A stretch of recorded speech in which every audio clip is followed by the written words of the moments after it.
yo les voy a hablar efectivamente de este libro que se concibió como un catálogo extendido y como un libro visual sobre la desbandada, ligado, como ha dicho Juaní, a la exposición que ahora en este momento tenemos en Motril. Esta exposición se inauguró hace unos meses en el CAF, en Almería, en el Centro Andaluz de Fotografía.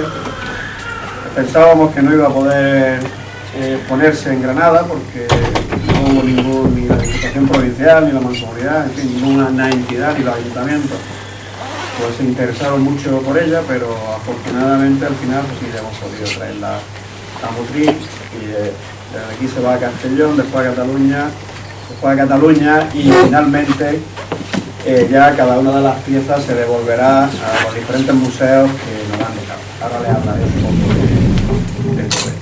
Yo lo que les voy a explicar un poco ha sido cuál es el proceso de investigación que nos llevó a localizar estas imágenes que están viendo aquí, y la localización de las fotos donde se hicieron y un poco la información que hemos extraído de todo. ¿Vale? Bueno, este es el catálogo o el libro que le hemos presentado. Aquí se reúnen documentos o fotografías de 13 archivos internacionales, que ahí los tienen, son franceses, el Archivo Nacional de París, la Biblioteca Nacional de París, el Archivo Central del Estado Italiano, el Legaspi, el Archivo Ruso de Historia Sociopolítica, bueno, algunas colecciones personales en Alemania, de la Universidad de Hamburgo y de la colección de una especie que hay en Frankfurt, bueno, el International Center of Photography de Nueva York, que es el más importante, y del legado de Alfred Cantor. Lo vamos a ir viendo poco a poco. Simplemente lo que quiero que sepan es que ha sido un trabajo que, como ven, nos ha llevado por media Europa y por Estados Unidos, en el que poco a poco hemos ido localizando estas imágenes para completar esto. Este trabajo surge de un proyecto que desde la Asociación 14 de Abril llevamos haciendo algunos años y que tiene que ver con la documentación de los hechos ligados a las desbandadas. Este acto que cada año celebramos o homenajeamos con una semana de actividades y con una marcha integral que se viene haciendo desde hace 14 años, perdón, de hace 4 años, y que las asociaciones memorialistas llevamos haciendo desde hace 14 años. Este año se cumple este dato. En ese conocimiento lo que hemos intentado o lo que seguimos buscando son información de carácter historiográfico que certifique lo que dicen los testigos que estuvieron allí. El hecho de la desbandada es un ejemplo claro de cómo las fuentes primarias, las fuentes que están en los archivos, no cuentan lo que cuentan las personas que lo padecieron. Y eso es así. Por eso se ha impuesto pues, durante todo este tiempo un relato de lo que ocurrió durante la desbandada, que desde la parte ganadora del conflicto, que ha negado todo aquello que las víctimas padecieron, víctimas que aún todavía siguen vivas en este momento. Nuestro interés en todo este trabajo ha sido documentar que efectivamente eso ocurrió.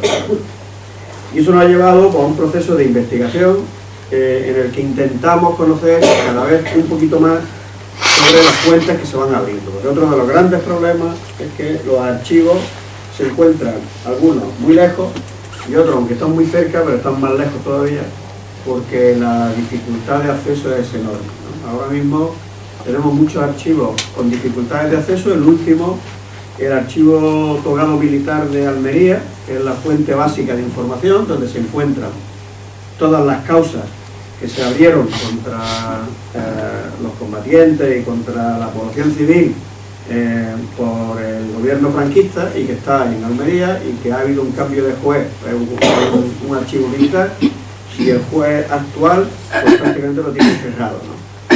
No está cerrado porque no puede hacerlo, pero para un documento que antes era fácilmente accesible en el día, ahora hay que acreditarse en Sevilla, hay que esperar una autorización de Sevilla tiene que llegar a Almería, en Almería te lo tienen que comunicar, y cuando llegas allí te dejan que coja un único legajo ese día y vuelta a empezar a acreditar, ¿no? Eso es lo que está ocurriendo en este momento con los archivos, por no hablar de los archivos clasificados, los archivos cerrados, etcétera, etcétera. Bueno, pues en ese trabajo, como ustedes saben, pues bueno, lo que es conocido fue la operación de la toma de Málaga por las fuerzas italianas. Por ponerle un poco en el contexto que ya conocen todos ustedes, en el momento en que se produce la ocupación de Málaga, se está iniciando la batalla del Jarama, que empieza el día 6, Franco se ha estrellado 2 veces ya contra Madrid, y precisamente en ese ínterin que se produce en ese momento, llegan las fuerzas italianas, 10.000 voluntarios italianos, la aviación legionaria italiana y el cuerpo de carros motorizados, y con esas fuerzas Pipo de Llano diseña la operación para la toma de la ciudad de Málaga y la franja costera hasta Madrid. Bueno, eso es conocido. El día 7 se produce ya la entrada de los italianos en los alrededores de Málaga, y la población civil huye por la carretera. Huye por la carretera bajo el fuego de la aviación y el hostigamiento de la flota. Frente a eso sabíamos que la República, que había fracasado en organizar la defensa de Málaga y que había fracasado en evacuar la población civil de la ciudad, envía a la 6ª Brigada Mixta al mando de Gallo y moviliza a 2 batallones de la 13ª Brigada Internacional que se encontraban en la zona de Utiel, cerca de Requena.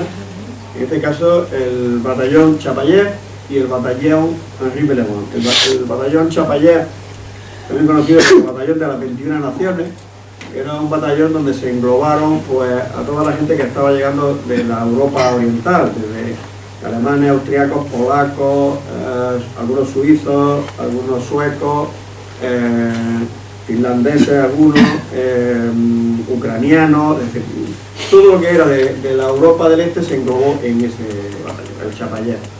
Y el Henri Belemont, que era un batallón esencialmente francés, aún con alguna gente belga, porque las unidades, las brigadas internacionales se montaban en función de la lengua dominante, ¿no? Este fue el batallón de fondo de saco, de lo que no eran franceses, ni ingleses, ni puramente alemanes, sino ahí metieron a todo lo que... Bueno, pues este batallón empezamos a investigar cuándo llegó, dónde estuvieron. Y bueno, pues lo primero que hicimos fue hacer una revisión primero de toda la bibliografía existente sobre las brigadas internacionales. Visitamos los archivos militares, pues el de Guadalajara, el de Ávila, el de Alicante, el de Albacete, el de Castilla-La Mancha, en fin. Y nos pusimos, en todo esto encontramos muy pocas referencias. Eran referencias generales sobre las brigadas internacionales, pero muy poquito sobre los batallones de los que estábamos hablando. Nos pusimos en contacto con la Asociación de Amigos de las Brigadas Internacionales, que se encuentra en Madrid, con Severiano Montero, y él nos dio las pistas para seguir investigando a través de 2 fuentes. En primer lugar, el Archivo Ruso de Historia Sociopolítica, porque una vez acabada la Guerra de España, el Partido Comunista cogió toda la documentación sobre las brigadas internacionales y se la llevó a Moscú. Hace unos años esta información se ha digitalizado y se puede consultar en línea, la mayor parte de ella, las fotografías no, pero hay también algunos documentos que están clasificados, pero se pueden consultar, pero prácticamente el 95% de la documentación está escaneada y se puede acceder directamente desde su ordenador, ¿no? Y en segundo lugar nos puso en contacto con Benedikt Behrens de la Universidad de Hamburgo, que había hecho un estudio sobre el batallón Chapayet y en concreto sobre este personaje, Alfred Kantorowicz, que fue el comisario cultural del batallón Chapayet. Este hombre escribió un libro, el Chapayet, lo escribió en alemán en el año 57, 58, lo publicó en Madrid, y ahí hizo un resumen a base de testimonios y algunas fotografías sobre el periplo del batallón Chapayet desde su constitución hasta su desaparición, como lo veremos en la batalla de Villanueva de la Cañada, donde fue diezmado, ¿no? Puesto en contacto con Benedikt Behrens y con el legado de Alfred Kantorowicz en Hamburgo, nos mandó algunas imágenes, pero todas las imágenes que había eran de Sierra Nevada, pues esas que ven ustedes ahí son imágenes. Todo esto se puede ver en la exposición, así que cualquier día que ustedes quieran ir para Madrid, esto está allí presentado. Y nos puso también en contacto con el archivo de la resistencia en Austria, en Viena, donde también se puede consultar directamente en línea el archivo de los brigadistas austriacos que estuvieron aquí en España. Bueno, pues con toda esa información fuimos avanzando y al consultar el libro del batallón Chapayet, lo pudimos comprar en una librería de segunda mano en Berlín, pues nos encontramos con esta foto de Robert Capa, pues de un brigadista en Calahonda, ¿no? Sabíamos que el batallón había llegado y sabíamos que esta foto existía, y esto nos abrió un campo de investigación para ver si había más fotos de Robert Capa siguiendo las brigadas internacionales y si había alguna foto que, además de las que tomó Hassen-Sisse en compañía del médico canadiense Norman Betuner, a ver si había alguna foto más sobre los hechos de la guerra.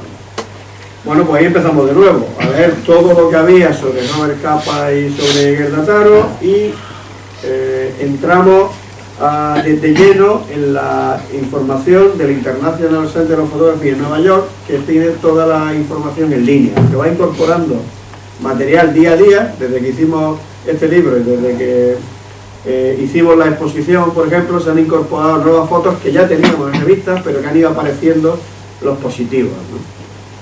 Bueno, ahí encontramos dos grupos de imágenes, estos que ustedes ven aquí. Por un lado, los refugiados en Almería. La mayor parte de esas fotografías son de Taro, es otro tema que trataremos a continuación. Y una segunda serie de fotografías sobre los marineros del Jaime I. El Jaime I, saben ustedes que era un acorazado republicano, un crucero, perdón, republicano, que se estacionó en esa fecha en Almería, porque Almería no tenía defensa marítima. Por esa razón fue atacada por el Max P, el acorazado de bolsillo alemán, y bombardeó Almería, y destruyó los depósitos de la causa y provocó algunas víctimas en la ciudad porque no tenía defensa completa. Se llevó el Jaime I para que fuese una batería flotante, para que funcionase como defensa del puerto. Y junto a eso encontramos una serie de fotos que son las que ustedes han estado viendo ahí pasando con anterioridad, que o no tenían referencia específica o estaban mal referenciadas. Por ejemplo, ¿no? Pues aparecía en general al este de Málaga, en la región de Málaga, en el frente de Málaga, bueno, ya no pueden ver ahí. Eran imágenes con referencias difusas, sin concretar, que estaban dentro de la masa de información que el ICP tiene en su archivo en Nueva York. Bueno, lo primero que empezamos a hacer fue intentar localizar esa imagen. ¿Cómo fue posible esto? Bueno, pues aquí hay una parte de historia. Yo no soy historiador, yo soy geólogo. Y yo esa parte de la sierra, de Calahonda, pues me la habré andado 200 veces metro a metro, porque además en mi juventud yo era espeleólogo, y bueno, eso nos lo andamos buscando cuevas y buscando sitios metro a metro. De tal modo que en cuanto vi la foto y vi las rocas, que aunque parezca mentira, ahí en la foto ahora verán, se puede distinguir el tipo de roca, pues empecé a localizar paisajes. Y digo, esto me parece que de frente de Málaga nada, esto es ahí. Y efectivamente así fue, ¿no? Y empezamos a localizar imágenes del paisaje, y fuimos localizando pues, los sitios donde esas fotos se habían tomado, ¿no? En algunos sitios estaba muy alterado el paisaje y en otros pues, fue más difícil, ¿no? Yo soy este grupo de roqueta. Después encontramos que había imágenes que eran la misma imagen y sin embargo estaban clasificadas de forma distinta. Si ustedes ven esas dos imágenes, en una se habla de un trabajador de la Cruz Roja y en otra se dice que es un marinero del Jaime I. Si se dan cuenta es la misma foto, simplemente tomada con un ángulo distinto. Esta está tomada también con una 35 milímetros y esta está tomada con una máquina de formato cuadrado, 6x6, ¿no? En concreto con una reflex Corel. Este criterio es que hasta hace muy poquito se había utilizado para distinguir qué fotos eran de Gerda Taro, qué fotos eran de Robert Capa. Se atribuían hasta esta fecha, se atribuían todas las fotos de formato cuadrado a Gerda Taro y todas las de 35 milímetros a Robert Capa, porque Robert Capa tenía una Leica 2, que era una máquina, en ese momento una máquina muy cara, que solamente utilizaba él, y un poco como que Gerda Taro llevaba la máquina más baratucha, más difícil de manejar, menos compacta, que era la Reflex Corel, ¿no? Bueno, voy a hacer un inciso, yo imagino que todos ustedes lo saben, pero Robert Capa, como ustedes saben, es un nombre ficticio. Robert Capa no existió.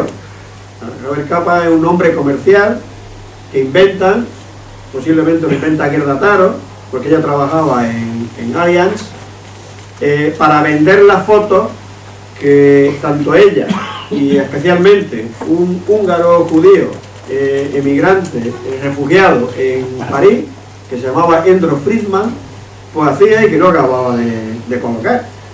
Y entonces inventaron un nombre que fue Robert Capa, un americano fotógrafo, y ellos eran quienes distribuían eso. Tal es así que después de la muerte de Taro, muchas de las fotos de Taro, Capa siguió comercializándolas y vendiéndolas como suyas. Esta es una de las grandes tragedias de la muerte de Taro, y que hasta hace muy poquito, hasta que Irving Chávez ha empezado a rebuscar en la bibliografía de Taro y ha empezado a sacar toda esta imagen y algunas tesis doctorales que se han hecho en todo el mundo y especialmente en España, ha empezado a sacar que buena parte de las imágenes que se tomaron, especialmente en esta zona, son de Taro y no de Capa. Bueno, cruzando todas esas imágenes con los datos del archivo de historia sociopolítica de Moscú, pues pudimos ir cruzando cosas. Por ejemplo, este es un dato en el que se habla de la primera compañía del 8º batallón, que es el Chapayev de la 13 Brigada Internacional, en el que hay un parte de la ambulancia de la brigada, ¿no? Y esto está firmado en Aguadulce, como ustedes ven, que es justo el sitio donde se hizo la foto del sanitario que hemos visto antes con el brazalete. De tal modo que hemos ido cruzando los datos de carácter geográfico, que nos permitían referenciarlos con los datos de carácter histórico que hemos podido buscar, ¿no? Hasta que fuimos, bueno, pues localizando todas estas imágenes. Sin embargo, había otras imágenes como estas, por ejemplo, que no teníamos ninguna referencia, no había ninguna referencia espacial, no sabíamos dónde podían ser. En el caso de algunas de ellas, como esta, nos fijamos en un par de elementos. Si ustedes ven ahí, hay una torreta con un cable eléctrico, y aquí abajo, pues pueden ver ustedes que es un talud, que no es un talud natural, es un talud que está hecho bien dinamitado posiblemente. Eso podría ser o de una cantera o de una carretera, no puede ser de otras cosas, ¿no? Así que nos fuimos al mapa de 1937, este que ven ustedes ahí, y sitios donde la carretera cortase la línea eléctrica solamente había dos. Vimos los dos, el de allí es de la Rijana Canal, este es justo encima de Calahonda, y ahora mismo en Calahonda hay un sitio muy parecido que este que ven ustedes aquí, pero que está muy alterado porque la carretera se tiró por encima y se voló parte prácticamente de toda esa zona. Creemos que coincide con ese lugar, pero es una de las fotos que no podemos atestiguar. El segundo elemento que empezamos a investigar una vez agotado el filón del ICP fueron las publicaciones de la época.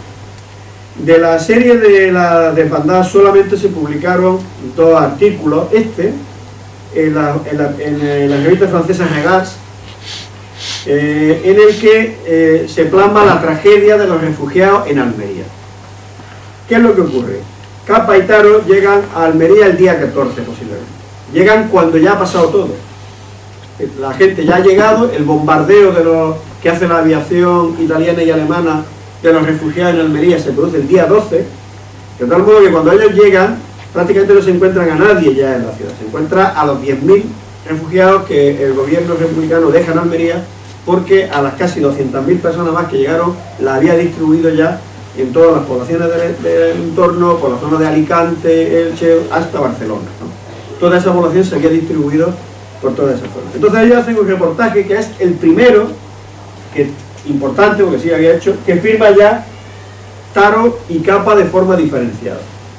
Es el primer reportaje en el que Taro firma distinto de Capa. Y aquí la imagen que se transmite, como ustedes ven, es el de los refugiados en Almería. La población más desvalida, Ustedes ven mujeres, niños. Lo que quieren mostrar ellos es la barbarie fascista, porque es la primera vez que un ejército moderno ataca directamente sobre una población del país. Esto no había tenido antecedentes hasta ese momento, aunque luego se hizo generalizada en la Guerra de España y, por supuesto, en la Segunda Guerra Mundial. Bueno, sobre estas fotos localizamos algunas como esta. Como ven ustedes aquí, que se encuentra de nuevo en la cercanía de Calahonda. El segundo trabajo que se publicó sobre la Brigada Internacional, o sobre la operación de la Brigada Internacional en Calahonda, este que ven aquí, que es de Cesuar, en el que se cita expresamente a Motril, y hace referencia a esas fotos que ustedes ven de la patrulla con una ametralladora, y esa foto era, bueno, era identificable. Yo en cuanto vi la foto digo, ese relieve lo he visto en algún sitio, lo he visto en algún sitio, lo he visto en algún sitio. Y bueno, buscando inmediatamente aparece. Todas estas fotos coinciden que están tomadas en los mismos sitios de Calahonda, en tres localizaciones. Junto a eso, pues encontramos otra serie de fotos sobre el relato de Arthur Koestler sobre la caída de Málaga, en el que aparece una serie de fotografías que estaban en la serie del ICP, pero que no habíamos podido localizar dónde se encontraban.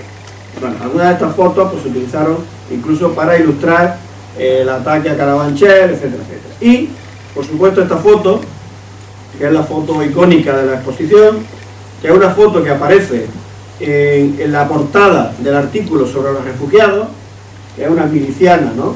Al lomo de un caballo mirando desafiante. Luego hablaremos un poco más sobre esta foto, pero de la que no teníamos referencia de dónde se podía haber sido tomada. Simplemente sabíamos que encabezaba la publicación sobre los refugiados en Almería, pero no teníamos datos sobre dónde podía haber sido. Bueno, puesto de nuevo en contacto con Benedict Behrens, él nos puso en contacto con Irve Chaver, que es la biógrafa de Gerda Taro, la que ha publicado las biografías más completas sobre ella, y ella a su vez nos puso en contacto con Christoph Kruger de Frankfurt, que tiene una colección privada de dos revistas que son, por un lado, Volksstierte y por otro lado, Spanelco.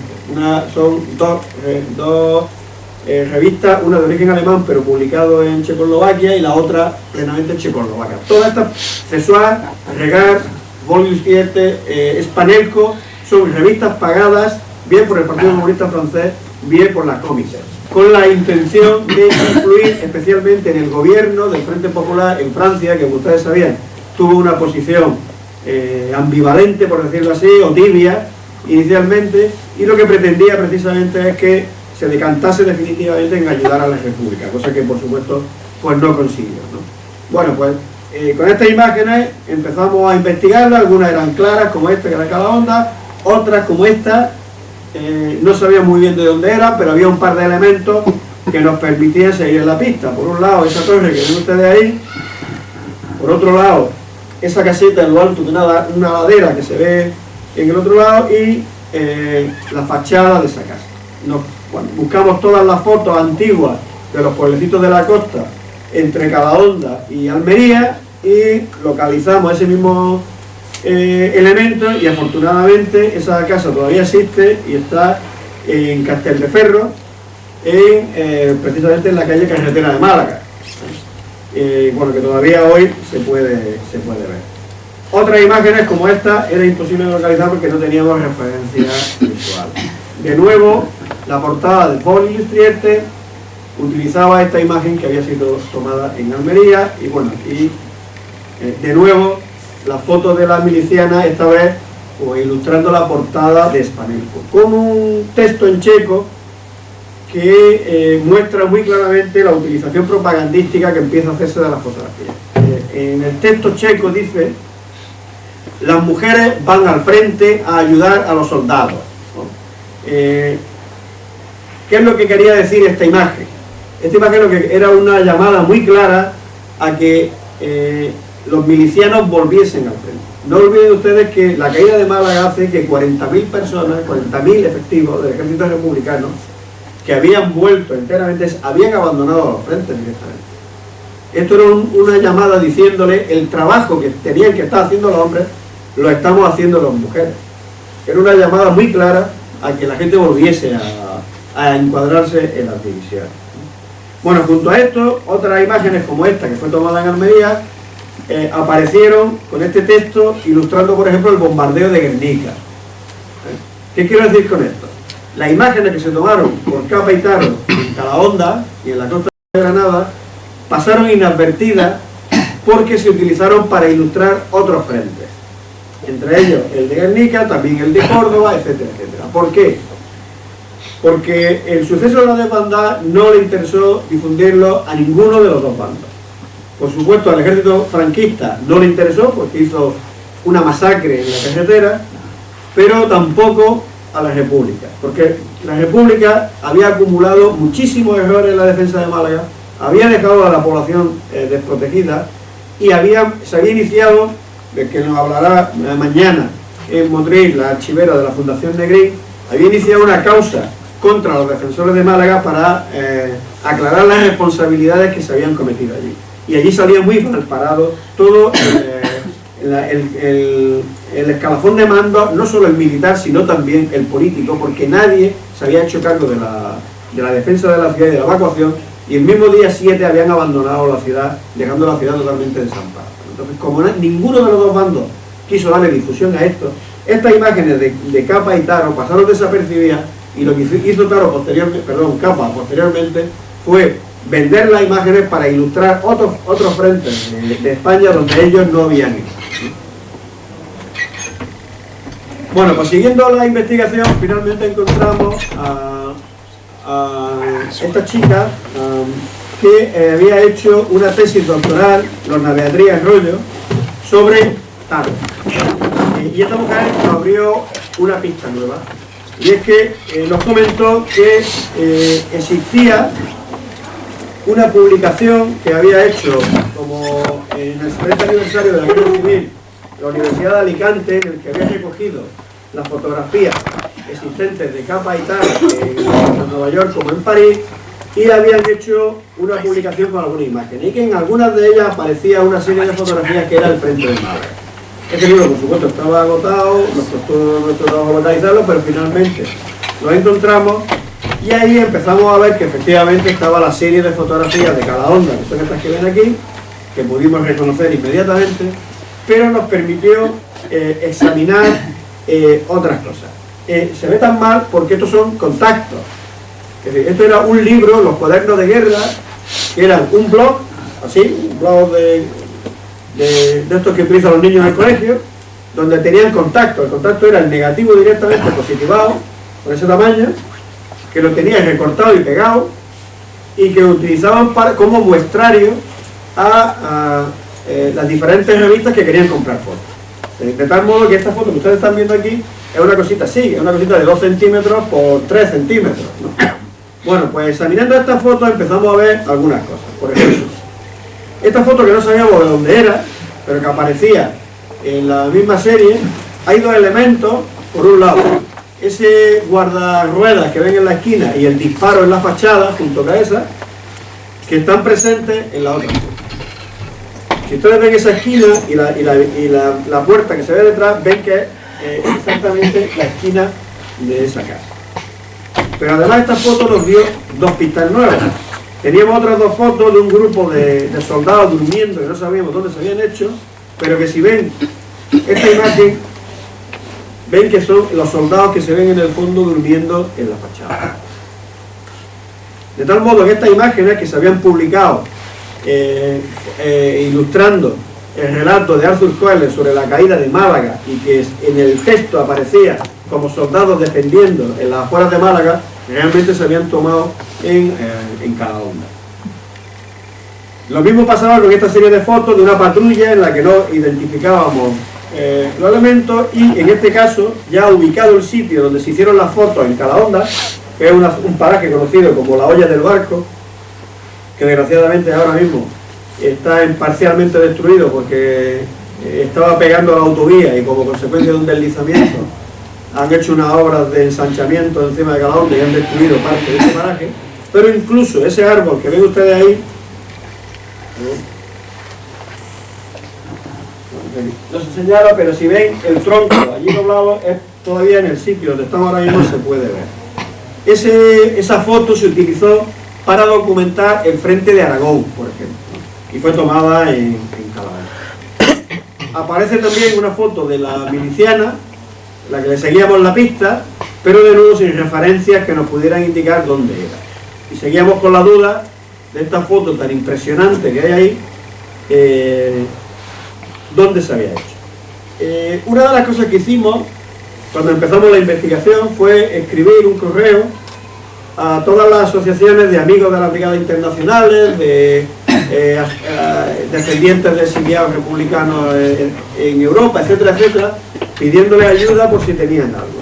Y nos contesta este hombre, Patrick Díaz, de la Asociación de Amigos de Excombatientes Españoles en Francia. Me contesta en español, me dice: hola, soy Patrick Díaz, soy nieto de un motrileño que hizo las desbandadas, conozco la historia y además suelo veranear en Saudí. Pues este hombre, a través de él, pudimos acceder al Archivo Nacional de París, cerca de Pierrefitte-sur-Seine, donde se guardan los cuadernos de capa. ¿Por qué están allí? El Archivo Nacional de Pierrefitte-sur-Seine es un archivo del Ministerio del Interior. Y está guardado allí porque cuando Robert Capa tiene que abandonar París por la llegada de los nazis y sale pitando, como ustedes saben, su ayudante de laboratorio coge parte de ese material, los negativos, sale corriendo con la bicicleta, llega a Burdeos, se lo da a un trabajador de la embajada chilena, que a su vez se lo da a un trabajador de la embajada mexicana, y la maleta con todos los negativos de la isla de España desaparece. Fue la que apareció en 2007 y que se conoce como la maleta mexicana, donde están todos esos negativos que han aparecido, que ustedes verán que hay un montón de documentales sobre. Al final esa maleta, como ustedes saben, acabó en manos del embajador mexicano en aquel momento, que era un militar, que la guardó directamente, no la sacó a la luz, y cuando murió su viuda lo puso en conocimiento de su nieto, que era un director de cine mexicano. Cuando vio aquello, pues fue cuando toda esta información salió a la luz. Bueno, pues en ese mismo laboratorio, este hombre sacó los negativos de una maleta, pero dejó todo lo demás. Y todo lo demás eran los cuadernos de quejas. De tal modo que cuando llega la policía de Vichy al laboratorio, requisa todo ese material y va directamente a los archivos de la Seguridad francesa y del Archivo del Interior. Por eso este material está en el Archivo del Interior francés. Desgraciadamente, estas imágenes tienen derechos de autor, porque todas las imágenes de Robert Capa tienen derechos de autor a través de la agencia Magnum y del ICP. De tal modo que no se pueden consultar estos archivos en París sin la autorización del ICP. Y eso nos costó casi 2 años de gestión. Porque cuando hablábamos con esta mujer, que es Cynthia Young, la conservadora de la colección, nos decía que si no había nada nuevo que aportar a la investigación, pues que no era necesario el acceder a ese material. Y bueno, hubo que documentar todo esto que yo lo estoy contando a ustedes, toda la investigación. Finalmente nos dieron la autorización, no teníamos dinero, conseguimos algo de dinero para ir a París a verlo. Nos pasó una cosa muy curiosa, que es cuando llegamos allí había una huelga de funcionarios franceses y no podíamos entrar. Afortunadamente Patrick Díaz pues nos echó una mano allí, habló, en fin, con la chica que estaba allí y finalmente pudimos acceder. Por eso en la foto que ustedes ven aquí, que soy yo viendo el archivo, no hay nadie en la sala, porque entramos dentro diciéndole que le enseñara la sala, por favor, que queríamos verla, ya que habíamos hecho y una vez que estábamos allí, pues que nos dejan encender el ordenador, que veamos un poquito, y ahí tomamos las imágenes. Bueno, esta es la serie de imágenes que se puede ver en la exposición de Motril también. Y aquí empezamos a seguir la pista porque sí había más imágenes de la miliciana. Y en estas imágenes ya sí se ven, como ven ustedes allí, unos relieves de fondo, en esta foto y en esta. Y esos relieves son estos que ven ustedes aquí, que son la playa de Calahonda, y que efectivamente coincide con las imágenes que tomaron. La foto de la miliciana fue tomada en Calahonda, en concreto en ese punto que ustedes ven ahí en esta foto del año 40.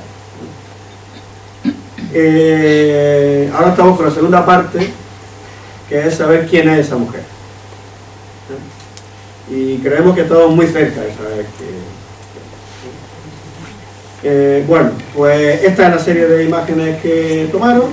Algunas hemos podido localizarlas. Esta es la zona de la olla del barco donde se tomaron todas estas imágenes. Y junto a otras que tomó, estas sí eran totalmente desconocidas, que tomó Capa y que hemos localizado a la salida de Adra.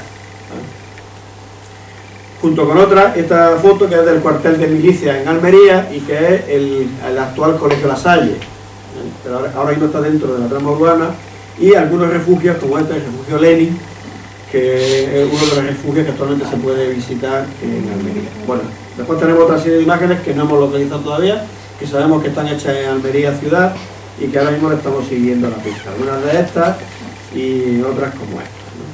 Recientemente, que es un tema que habrán visto que ha salido en la prensa, si la han seguido, esto ha tenido otra derivada.